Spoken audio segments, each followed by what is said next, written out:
Thank you, Sri. Well, Port of Los Angeles is benefiting from increased interest in e-commerce during the pandemic with record cargo numbers for 2021. Port of LA says it processed about 10.7 million TEUs in 2021 despite global supply chain issues. The Port of LA, meantime, is also planning to improve its freight and digital infrastructure systems, all part of the Biden administration's Build Back Better program. Well, let's bring back our guests. We have Seroka, Executive Director at Port of Los Angeles, joining us, of course, from LA. Jean, thank you very much for joining us again on CNBC. Do you feel, when we look at all the supply chain issues that you and many other ports around the world have been facing, do you feel it's getting better or worse right now? No, all the numbers, Mandy, good morning. Nice to see you again. All the numbers are working in our favor. Those long aging containers that we targeted in the fourth quarter are now down 74% since October 25th, with only announcing the threat of a fine on which we never collected. The empty containers that you would recognize coming back after such a surge in imports is down by nearly a third from its peak, and we have an all-out push on agriculture and manufacturing exports. The dwell times, the number of days containers are sitting before their next movement, is also decreasing at rapid rate. We still have a lot of cargo on the way with an early Lunar New Year that everyone is celebrating back in Asia, but we also see the opportunity here to pivot quickly into a second quarter of replenishment. And it certainly would stand to reason that some of these improvements you're talking about, Jean, would be because of new digital solutions. You know, there's been a lot of priority put on finding digital solutions for the supply chain hiccups. But yet it also leaves you rather vulnerable to cybersecurity breaches. Is this an area that you are worried about, and what are you doing about it? Yeah, we're taking action. Back just when I joined the port nearly 8 years ago, we implemented the nation's first cybersecurity operations center in partnership with the Department of Homeland Security. Today, that cybersecurity center is stopping 40 million cyber intrusion attempts per month, and that's almost double what it was pre-pandemic. Based on the work there and the needs of our shipping community, back in December, we opened up one of the world's first cyber resilience centers, a neighborhood cyberhood watch program brought in by the public sector, but joined by our partners in the private sector. And we now have 44 members in that world-leading effort, and we'll continue to move forward. We believe we have an outsized responsibility to manage our digital infrastructure, much like we do our bricks and mortar. And by taking these long steps forward with cybersecurity is the best practice that we've been able to put in place.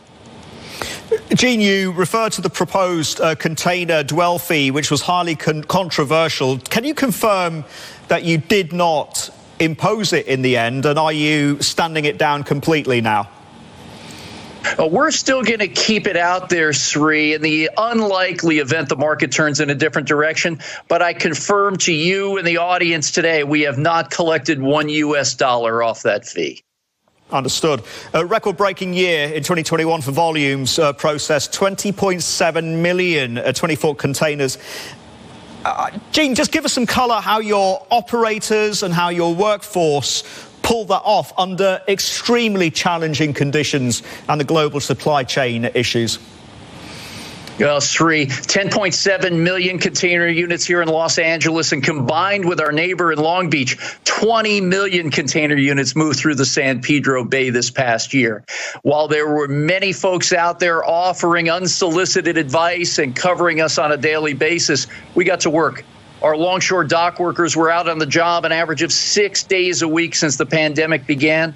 The Los Angeles marine terminal operators worked relentlessly to move product out to market. And as we all now can see from the results of the U.S. economic growth, 5.7% increase in GDP year on year, and a sparkling 1.7% increase in the fourth quarter. And that is only topped by retail sales during the holiday season growing by 8.5%, an all-time record here in the U.S.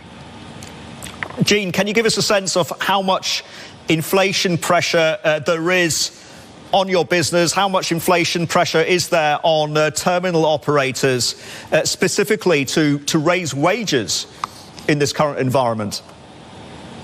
Yes, as you know, Sri, this summertime, our longshore dock worker contract with the Employers Association, the Pacific Maritime, expires on June 30th. The Longshore Group began their contract caucus this week in neighboring Long Beach to prioritize their negotiating points. The Employers Association will be doing the same. The industry on the liner shipping side of our business has made record profits this past year, and it will be a very strong negotiating position for our dock workers to make sure that they are paid what they're worth. These folks have been on the job through very difficult circumstances. We've lost more than 40 dock workers to COVID-19 this past year and a half. So those wages and making sure the best in the business are paid their worth will be of top priority to all of us, and make sure we keep this American economy moving. Talking of keeping the American economy moving, Jean, what does the Build Back Better program mean for your port, and what more would you have liked to have seen? Well, first, Mandy, we've got the Infrastructure Investment and Jobs Act, which is now law in the United States, and it dedicates $17 billion to ports and waterways throughout the country. And in visiting with President Biden last October, as well as working with his cabinet level and policymakers on a daily basis, we see that money going to much needed infrastructure for a longer play. Digital infrastructure, as we talked about, has its immediacy for pennies on the dollar to be able to improve our efficiencies. And California Governor Gavin Newsom's proposed budget includes $2.3 billion US for California ports. We believe with the combination of those two strong efforts, private sector investment will follow. We're at a unique point in time where all of us are aligned to improve the supply chain and the goods movement here in the United States, returning the U.S. to a very competitive level. Jean, two questions. When you do the channel checks, what does first quarter and beyond look like in terms of volumes processed at the Port of LA? And when you look at what is happening globally, specifically in China, with the zero COVID policy and the impact it's having on economic activity and port cities like Tianjin, do you worry that's going to have a knock-on effect and we could see supply chain issues 2.0? Yeah, we watch this every day, Sri, and after working in China for a number of years, I still keep up with colleagues and friends. The port of Xingang outside of Tianjin is a very important port for North China, as is Qingdao in the Bohai Bay area. We're going to be watching closely as well, because the ability to move that cargo out with the zero COVID policy will require some flex and scaling from the China-based ports, of which they're very capable. But we're not going to take anything for granted. About 60% of all our cargo originates from China today, as you both know. On the ground here, first quarter, strong Lunar New Year numbers are coming in. We'll see landings in Los Angeles third and fourth week of this month. And then the major retailers, home improvement stores continue to tell us that they'll be focusing quarter two on replenishment of inventory. The U.S. inventory sales ratio nationwide here is the lowest it's been since 2011. All these retailers have been doing their level best just to keep up with our consumer demand. Now we just might have that window of opportunity to build up that safety stock and then pivot into maybe a little bit earlier than normal peak season, but with a lot of momentum. Jean, we'll leave it there. Always a pleasure to catch up with you, sir. Thanks very much for the update on the business. Jean Seroka there, Port of Los Angeles.